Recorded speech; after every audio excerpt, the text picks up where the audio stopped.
Shalom Aleichem, bienvenidos. Tenemos aquí en esta pantalla un nombre que seguramente muchísima gente en todo el mundo logra identificarlo. Es conocido como el Tetragramatón, que está conformado por uno de los nombres que muchos han atañido directamente a la inteligencia suprema, al Ser Supremo, al Creador del Universo. ¿Por qué iniciamos nosotros con esta imagen o con este nombre? Bueno, porque en esta clase nosotros vamos de manera introductoria a explicar en qué consiste la enseñanza que actualmente se está expandiendo en diferentes partes del mundo. Antes que todo queremos dar gracias también a la doctora Vianey Cloutier, que nos ha estado apoyando con este espacio para las nuevas grabaciones y seguir avanzando de manera unánime junto con ustedes en este proceso de aprendizaje. Bien, pues lo hemos dicho, ustedes lo saben, yo sé que ustedes mismos lo han compartido con otras personas, lo han escuchado, donde se ha mencionado que para que nosotros podamos introducirnos en el mundo de la Kabbalah y la correcta interpretación de los diferentes textos, como es el libro del Zohar, tendremos que consultar muchísimos textos, así que el estudiante de la Kabbalah prácticamente estará participando de manera consecutiva en un desfile de literatura tras la búsqueda de libros y libros una y otra vez. Bien, ¿por qué es muy importante que nosotros iniciemos desde este nombre? Bueno, porque mucha gente cuando comienza a introducirse en el mundo de la Kabbalah lo hace porque está anhelando crecer en su conocimiento espiritual sin que por ello tenga que renunciar a lo que ha aprendido de manera intelectual, producto de la información académica durante sus años de enseñanza. Y esto es maravilloso. Pero también sabemos que muchos de ellos se han encontrado con diferentes interrogantes, principalmente en Internet, cuando se ha tenido que explicar sobre el origen de esta instrucción o de esta enseñanza. Bien, pues el fundamento, obviamente, nosotros lo vamos a encontrar directamente en un texto conocido como el Humash, el Pentateuco o la Torá, o lo que muchos en la religiosidad lo denominan como los primeros 5 libros de Moisés o Moshe Rabenu. Es decir, que todo parte de ahí. Y obviamente nosotros tenemos que mantener siempre presente que estos textos que mucha gente ha tomado para sí, para poder fortalecer su vida espiritual, tienen un origen y fueron escritos principalmente en 2 idiomas. El primero de ellos es el arameo y el segundo de ellos es el hebreo, que son las letras que nosotros encontramos a continuación. Por lo tanto, cualquier texto sagrado que esté escrito en algún otro idioma, obviamente necesita ser comparado desde la fuente original o lo que muchos han denominado las raíces hebreas. Bien, pues a continuación nosotros vemos 4 letras. Mucha gente dirá, oye, esto parece como chino porque no lo entiendo, solamente veo figuritas o símbolos. Bueno, pues a continuación va a sorprenderse porque vamos a aprender cómo es que se debe de realizar el estudio de estos textos desde una perspectiva analítica. Bien, para ello vamos a iniciar, como siempre, desde el inicio, tomando como referencia la primera letra del Aleph Beit del alfabeto hebreo o alefato hebreo, para poder entender cuáles son las diferentes permutaciones o significados que puede tener una sola letra, como la que vemos aquí, que es la letra Yud, y muchas otras. Bien, para ello, pues voy a cambiar a la siguiente imagen. La siguiente imagen hace referencia a una letra, seguramente usted estará muy familiarizado con ella. Esta es la primera letra del Aleph Beit, o la primera letra del alefato hebreo, que se denomina Aleph.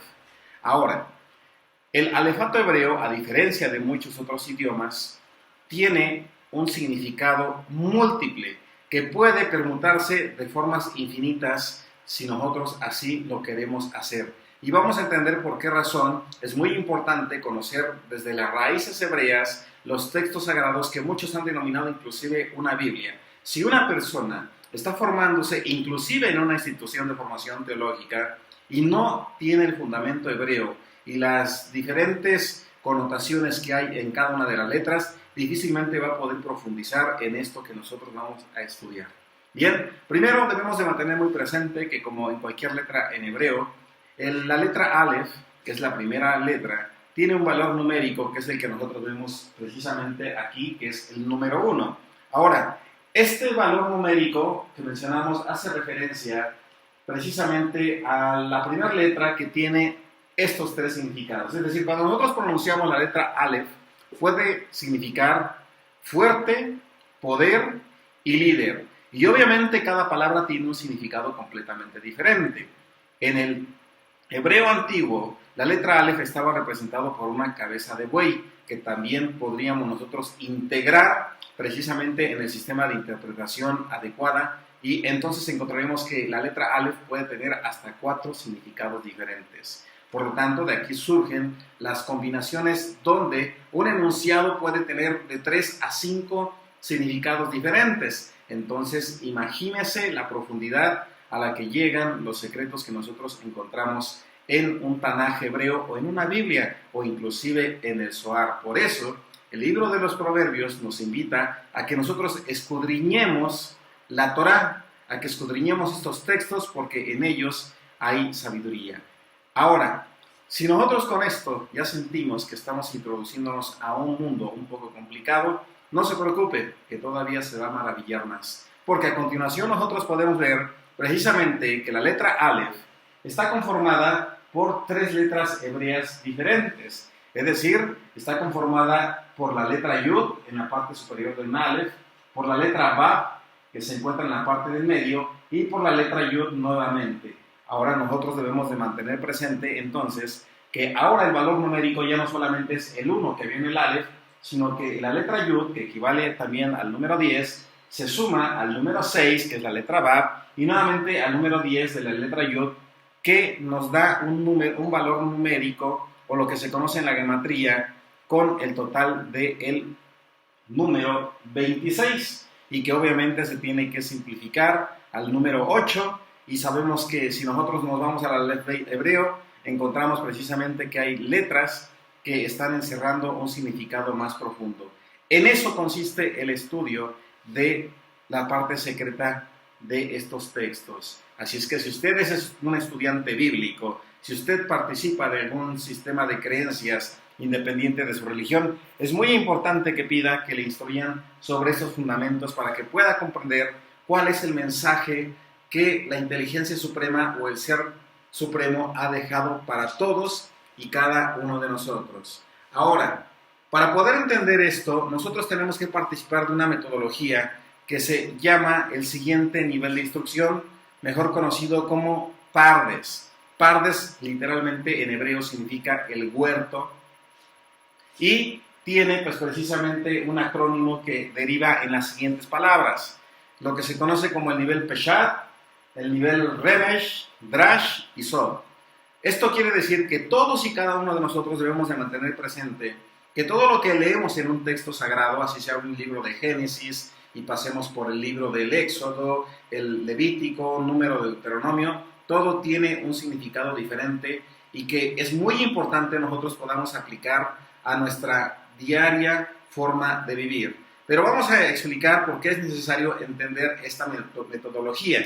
Porque si nosotros no entendemos esta metodología, difícilmente también vamos a poder entender cuál es el mensaje que se encuentra muchas veces incrustado. Ahora, estos son los niveles de interpretación que debe de conocer todo el estudiante que está recibiendo la información precisamente de estos secretos. Bien, cuando nosotros leemos un texto, generalmente vemos una historia que llamaremos que es una capa, es el primer clipot, la primera capa, que hace referencia a un mensaje meramente literal, que no genera mayor dificultad. Vamos a poner un ejemplo, tomando como referencia la historia del rey David.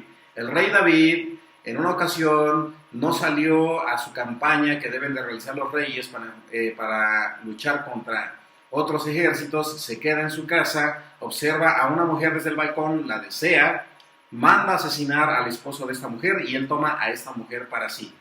Eso nosotros lo estamos leyendo y desde el nivel de aprendizaje que se denomina como Pashat, como lo que se entiende como la traducción simple, entendemos que lo que él hizo está mal. No necesitamos más, entendemos que fue una persona que adulteró en su corazón, que fue homicida y que vulneró principios importantes de la Torá.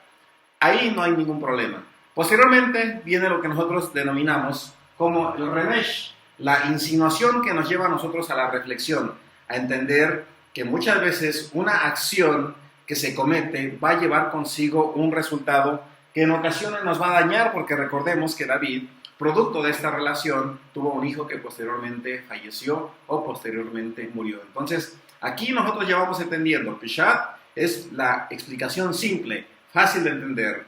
Lo que nosotros conocemos como Remesh, la insinuación, es qué mensaje ético, moral nos está en ese momento dejando la porción del texto sagrado.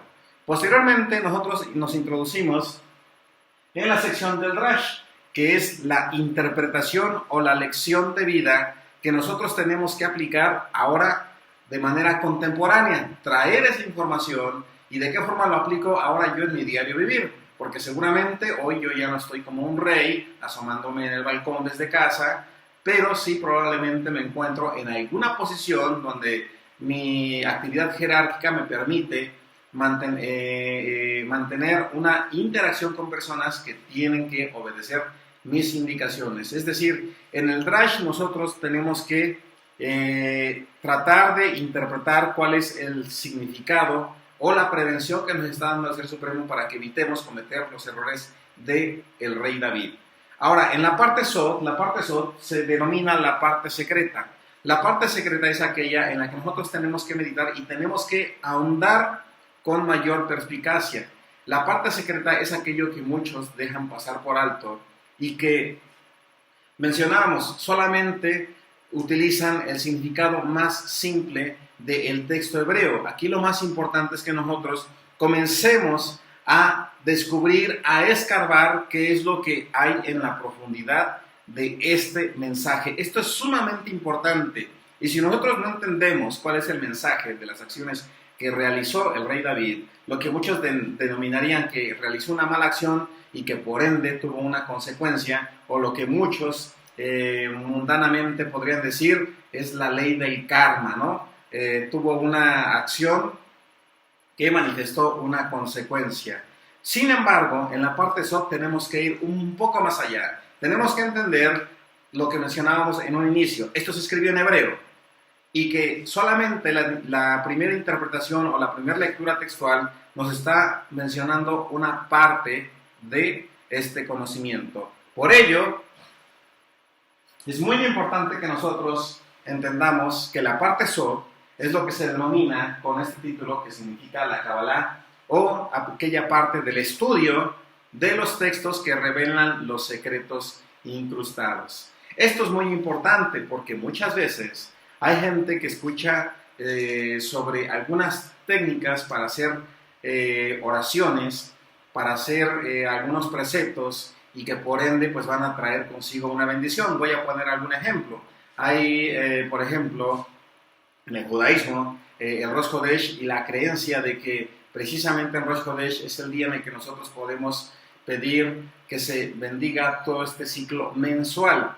Esto, podríamos decir, tiene un secreto que está codificado y que se explica en la Kabbalah. O para el mundo de la cristiandad, porque la Kabbalah lo puede estudiar el cristiano para enriquecer su conocimiento espiritual y no lo contradice. Eso es un error que muchas veces se ha repetido por falta de conocimiento de algunas personas. Por ejemplo, en el cristianismo hay mucha gente que toma la decisión de hacer un conocido bautizo o un bautismo, no sé cómo lo denominan, algún término de esos es, y muchos no saben cuál es el origen, y dan por sentado que precisamente el rabino que prácticamente sentó las bases para la creación del cristianismo instituyó esto como una práctica nueva, y no es así. El bautismo es lo que nosotros denominamos como el denominado mikve, es decir, un baño ritual de purificación que se realiza en Yom Kippur. Pero pues esto no se le explica al cristiano y piensa que Jesús y Juan el Bautista fueron los únicos que instauraron pues este precepto, y muchos lo siguen como un mandamiento meramente supersticioso, que le dan una explicación en base a la enseñanza de Pardes, lo que vimos hace un momento, y entonces de ahí muchos han creado dogmas o una serie de principios. Entonces, si nosotros queremos entender los secretos más profundos de un texto sagrado, tenemos que estudiar el nivel Sod, o lo que nosotros denominamos como la Kabbalah. Entonces recuerde, Peshat es la parte simple, Remesh es la parte de la insinuación, Drash es la parte de la interpretación, y el nivel Sod es la parte secreta o la parte más profunda de lo que nosotros aprendemos en los textos sagrados. Y entonces ahí es donde se encuentra la Kabbalah, en la parte más profunda. Ahora, cuando una persona comienza a introducirse en el mundo de la Kabbalah, comienza a descubrir una nueva problemática. Yo lo voy a llamar así, no significa que sea un problema.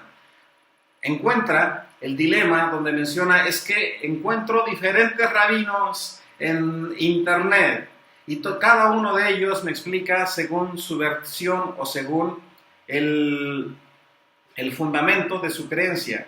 Y esto pues precisamente se da, ¿por qué razón? Primero porque nosotros pensamos o llegamos a pensar que en el judaísmo es una sola rama y no es así. En el judaísmo hay dos ramas principales, hay un sefardí, hay un ashkenazi principalmente, de otros grupos que pues prácticamente denominaríamos como hasídicos, ultraortodoxos, ortodoxos, etc.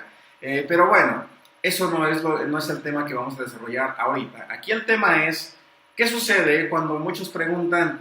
Yo entro a internet y de pronto me encuentro que hay un rabí, Michael Leitman, doctor Michael Leitman, que explica mucho sobre el nivel de la conciencia que debe de tomar el ser humano para poder traer la paz colectiva en todo el mundo, y se involucra en opiniones políticas, en opiniones del desarrollo social, lo cual no es malo. Pero muchas veces si nosotros integramos a un rabino, un gran rabí como Michael Leitman, junto con Albert Goslan, encontramos, parece que algo contrastante.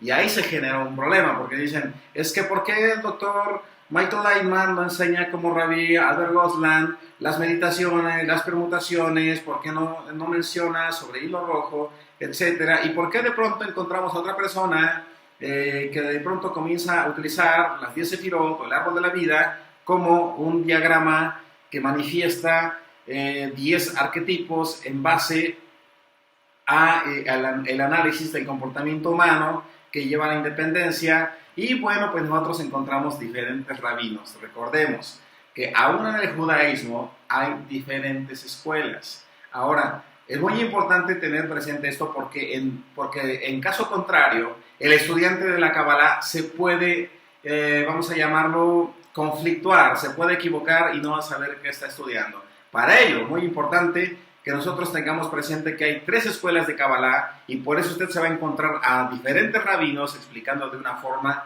diferente, y muchas veces podemos identificar que todos los rabinos pues precisamente estudiaron en una yeshiva, tienen un doctorado, tienen una formación diferente, pero pertenecen a una comunidad pues también diferente. Ahora, cada escuela anteriormente, vamos a llamar que esto fue hace aproximadamente 2100 años, se comenzaba a instruir sobre diferentes escuelas. Había un grupo de judíos, un grupo de rabinos que estudiaba directamente sobre lo que se denomina como el Maseh Bereshit, o lo que es conocido como el proceso de la creación, donde se atiende más a la interrogante de el origen, de dónde venimos, qué había antes de este mundo. Y ahí es cuando nosotros vamos recorriendo el estudio de los diferentes mundos, como es el mundo de Briá, el mundo de la Atzilut, y consecutivamente. Ahorita no, tampoco es el tema, queremos ir en orden para no ir enredando a ustedes que están viendo este video por primera vez introduciéndose en el mundo de la Kabbalah. Después tenemos los 72 nombres de Dios. En los 72 nombres de Dios nosotros encontramos meditaciones que utilizamos precisamente tomando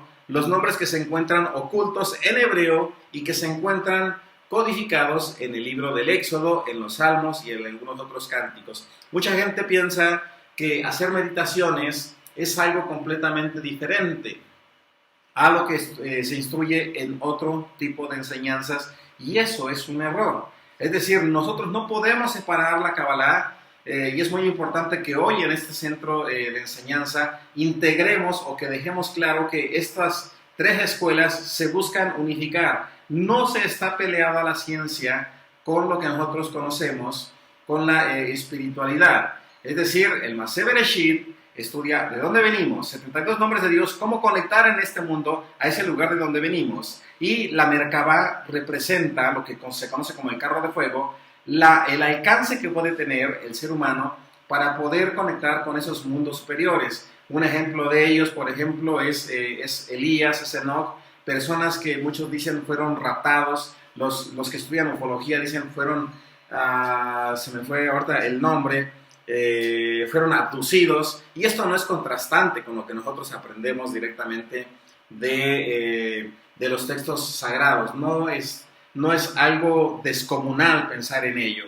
pero la Merkabah nos introduce precisamente el lugar hacia donde vamos o hacia donde nosotros podemos trascender más allá de este mundo de la materia. Entonces, si usted lo quiere ver de la siguiente forma para simplificarlo, el Maseh Bereshit, ahora mencionamos el antes, en el presente, estamos en los 72 nombres de Dios, y el Merkabah en el futuro, pasado, presente, futuro. Por eso es muy importante que nosotros tengamos siempre muy presente que ningún rabino está contradiciendo a ningún otro y tampoco se está peleando según la yeshiva.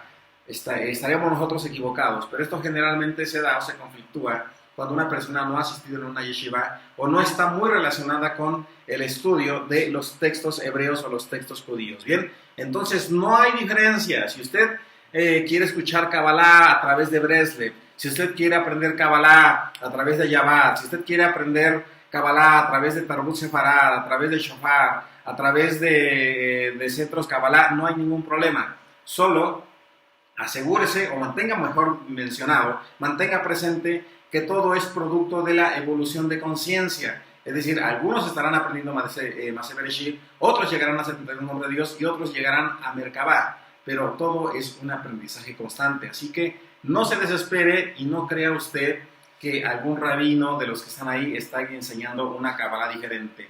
Todos tienen un propósito maravilloso en esto. Bien, ahora, mencionábamos hace un momento, lo que nosotros aprendemos de la Kabbalah y que es necesario mantener presente es que hay algunos que explican únicamente la parte exegética, únicamente la parte teórica. Y yo creo que llega un momento en el que es bueno porque nosotros leemos, conocemos fundamentos, conocemos la simbología, pero llega un momento en el que ya avanzamos con un libro, con otro libro y otro libro y de pronto maravilloso, ya tengo una biblioteca. Pero ¿qué sucede cuando usted realmente quiere vivir esa experiencia?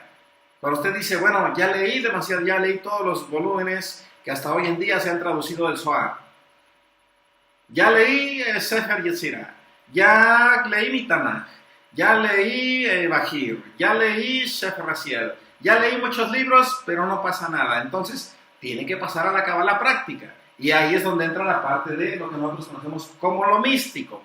La parte mística es aquella donde usted es invitado a tome un asiento, coloque pies paralelos al suelo, vibre los nombres del Ser Supremo, entienda qué significa cada nombre, por qué materializa determinada bendición. Ahí es donde entra el hilo rojo, ahí es donde entra guardar Shabbat, ahí es donde entran muchísimos preceptos que maravillosamente funcionan, aunque no sabemos cómo. Sin embargo, la Kabbalah, mencionamos, también lo va a integrar a la parte científica. Y esto es todavía más maravilloso. ¿Por qué razón? Porque en la Kabbalah científica, que es prácticamente lo que también hacemos en este centro Kabbalah, es explicarle a la gente cómo funciona una oración. Que no todo es algo completamente desconocido. No es que haya un milagro, sino que enseñamos a la gente cómo es que desde este mundo de la materia nosotros podemos conectar con las leyes más profundas de la naturaleza para poder integrar a través de la manipulación de toda esta realidad en sus más pequeños estados de energía a nuestro favor. ¿Cómo podemos nosotros utilizar toda esta información para poder materializar bendiciones? Entonces, también vuelvo a mencionar, aquí viene la parte teórica. Si nosotros vemos exegética, es la parte teórica. Leer y leer y leer y leer y leer hasta el aburrimiento. Pero recuerde algo que dijo un gran rabí: la letra mata.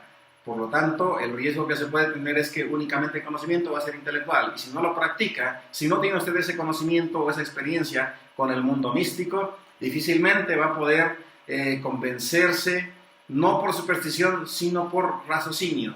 Y esto es maravilloso porque entonces la persona inteligente, como dice el Rabí Maimónides, fortalece una emuná, una creencia en una inteligencia superior, y ya no duda, sin importar su profesión, sino todo lo contrario. Usted puede ser un médico y entender por qué razón nosotros tenemos un diseño difícil de explicar o de entender. Bien, ahora mencionamos, y después viene la parte científica, que es la parte final y la parte que a muchos nos gusta, porque entendemos cómo funciona lo que nos enseña la Kabbalah.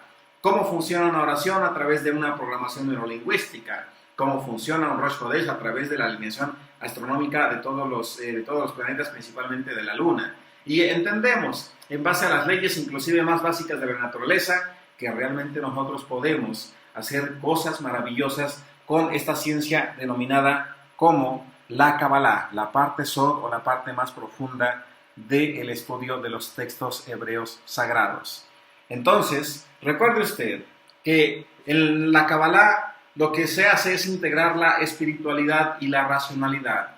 No es una religión, ni un tipo de filosofía que está buscando crear un nuevo camino hacia la conexión con el Ser Supremo.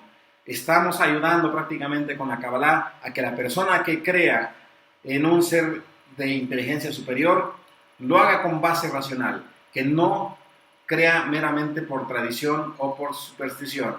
Por lo tanto, si usted de pronto escucha que alguien dice que hay que usar un talid, una kipa, vestimenta de lana, tiene un porqué, tiene una explicación científica, tiene una explicación lógica. Nada de lo que se estudia en la Kabbalah es irracional, al contrario, es algo que le va a dar a usted la libertad para poder crecer hacia donde usted anhele. Esto es lo que nosotros denominamos Kabbalah.